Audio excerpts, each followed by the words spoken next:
Hey everyone, Irix Guy here. I just wanted to share some travel advice that I've learned throughout the years. Now this is how to go to St. Thomas, St. John, the Caribbean, how to go down there inexpensively. Now typically when you think of that, you think of a very beautiful place that's going to cost a lot of money. You're looking at airfare, you're looking at expensive hotel, you name it, it's going to get expensive. But that's really not the case. Now what you can do, and this is exactly how I do it, there's a lot of travel sites out there, but I prefer TripAdvisor. I'm actually a top contributor rather on TripAdvisor because I always make it a habit to write travel reviews for places that I go and places that I eat. But you can go to TripAdvisor.com and go to vacation rentals and enter St. Thomas, and once the results come up, sort by price, low to high. And you're going to find places in there, an abundance of them can be had for $130 to $170 or so a night.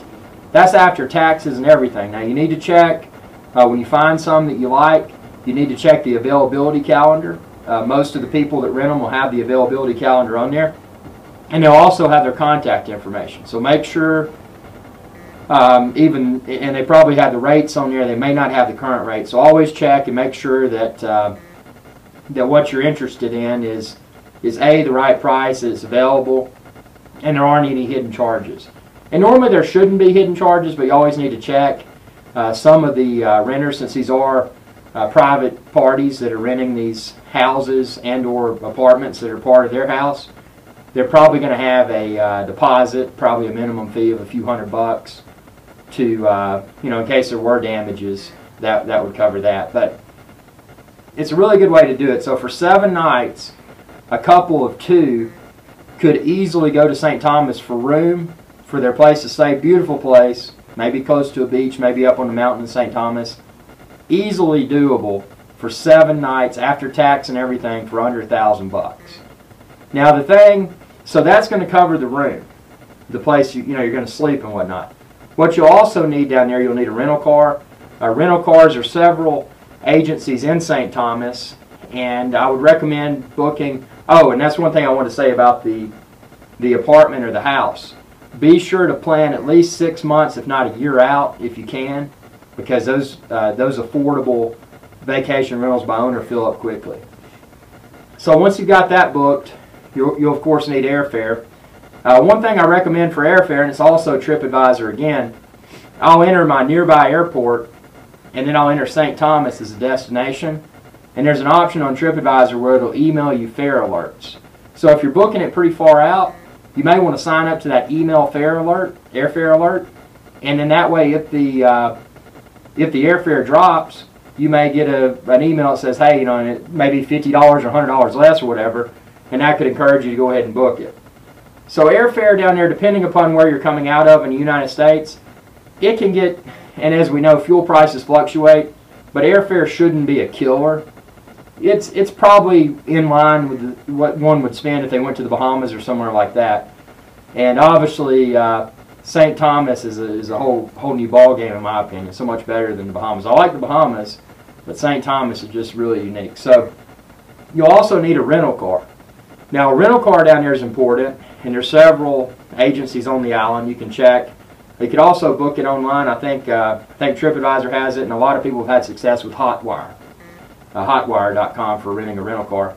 So you just have that so you can get around the island. Now keep in mind that the only island is not just St. Thomas, because when you're in St. Thomas, you can put that rental car on a ferry and go over to St. John. So you could do a day trip over there and drive around your rental car.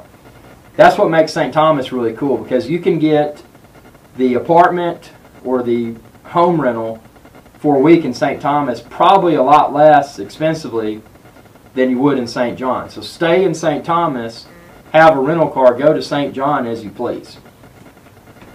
Other than that, the other tips I have for traveling on a budget to St. Thomas is, of course, to plan in advance. Anything that you know you're going to need, suntan lotion, that sort of stuff. Memory cards for your camera charger, cameras, snorkel equipment. Get all of that in advance, and then that way when you're there, you've got all of the stuff that the local stores down there are really going to jack up the prices, because they know it's stuff that people got to have, and if they're buying it, they've forgotten it. So get all that, and when you get there, just plan to go to the grocery store. Just get some basic food items to get you throughout the week, to get you through the week rather, and eat out some too. But have enough at the apartment or house you're staying at to where you don't have to eat out and feel like you got to spend a few $100s a day just to eat. So it can be, St. Thomas can be done on a budget, and that's the way we like to travel. We like to budget ahead of time, and we don't care about the fancy hotels and this, that, and the other. We'd rather have the experience. So renting a privately owned property is our way to go, and we like to go out and do stuff. So that's the other thing. Like, if you know you're going to do, for example, St. Thomas, you'll probably want to take a sailboat over to Jost Van Dyke. You'll need to have your passport for that. You may want to go on a trip to the Virgin Gorda, to the Bass and Devil's Bay. Really cool stuff. Or you may just want to drive your rental car around the islands and get out and snorkel. So whatever it is, you can do it. But plan as much in advance as you can, and in that way, once you get there, number one, you should be able to pay for everything already, and it'll make it more relaxing because you don't feel like you're getting nickel and dimed because you're adding this excursion. When I say excursion, I mean going down to a boat dock, talking to a captain, and getting a day trip set up. And that's the kind of stuff you can do in advance. So it's a really neat experience. I've been to St. Thomas. I have not yet rented a house in St. Thomas. It's going to be the first time to do that, but I've been there, really love the island. I love St. John as well. So I just thought I'd share this. It's some good, I hope it's some good travel tips for you for traveling on a budget, St. Thomas. And feel free to check out my other videos on my YouTube channel too. It's youtube.com/IrixGuy. Thanks for tuning in, and have a good day.